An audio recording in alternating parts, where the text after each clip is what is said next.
97%, na pia huduma zinaendelea kwa 100%. Kwa kuna huduma za kina mama, kuna huduma za watoto, na tunashukuru sana Mheshimiwa Rais kwa kuwezesha jengo hili kuweza kukamilika na kuanza kutoa hii huduma. Lakini mbali na hapo tumekamilisha of course ujenzi wa mtambo wa kuzalisha hewa tiba ya oxygen. Kama mnapojua mwanzoni tulikuwa tunatumia gharama kubwa sana kwenda kununua mitungi ya oxygen kwa ajili ya huduma mbalimbali kwa wale wanaohitaji oxygen. Kwa hiyo tumefanikisha na mradi huo umekamilika kwa 100%, na toka tumekabidhiwa tarehe 17 mwezi wa 10 tumezalisha mitungi 1200. Kwa hiyo ni sehemu ambayo tunaweza kuishukuru tena serikali ya awamu ya 6 na ambayo inaongozwa na Mheshimiwa Rais wa Jamhuri ya Muungano wa Tanzania Dr. Samia Suluhu Hassan.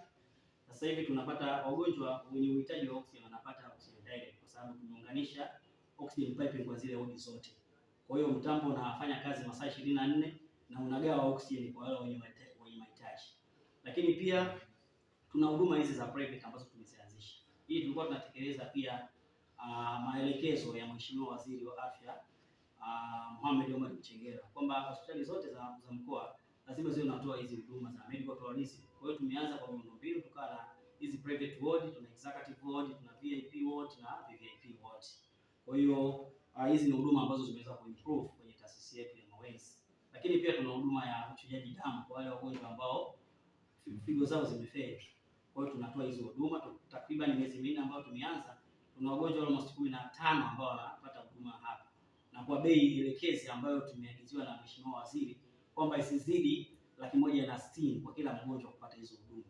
Kwa hiyo tunaishukuru sana serikali ya awamu ya 6 Mheshimiwa Rais wa Jamhuri ya Muungano wa Tanzania Dr. Samia Suluhu Hassan kwa uwekezaji mkubwa ambao tuko nao. Lakini pia kuna vifaa tiba ambavyo vipo. Tuna CT scan 2. Tuna CT scan ya general CT scan na pia tuna specialized dental CT scan. Hizo hili kwetu imekuwa ni faraja sana na uwekezaji mkubwa sana kwa kuhakikisha kwamba wagonjwa wote wa mkoa wa Kilimanjaro na maeneo yote wanaweza kupata hizo huduma kwa ufanisi na kwa ubora mkubwa sana.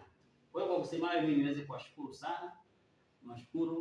Nishukuru pia uongozi wa mkoa, CCM mkoa, kwa kututembelea kwenye taasisi yetu ya kuja kutuona, kuangalia zile huduma ambazo tunazitoa, lakini pia kuona miradi ambayo tunaitekeleza na ile ambayo tunatarajia kuitekeleza. Lakini pia kuna miradi ambayo inakaribiwa kutekelezwa. Kwa mfano mradi wa mortuary ambao recently utaanza kujengwa hapo na pesa zipo bilioni 1, karibia bilioni 1 ipo, na mkandarasi Sunda ataanza kuanza ujenzi. Lakini pia tunatarajia kuwa na ujenzi wa ghorofa 6 ambao utakuwa na gharama ya bilioni 13. This financial year ambayo inaanza tutaanza kupewa bilioni 3 ambayo tutaanza huo ujenzi.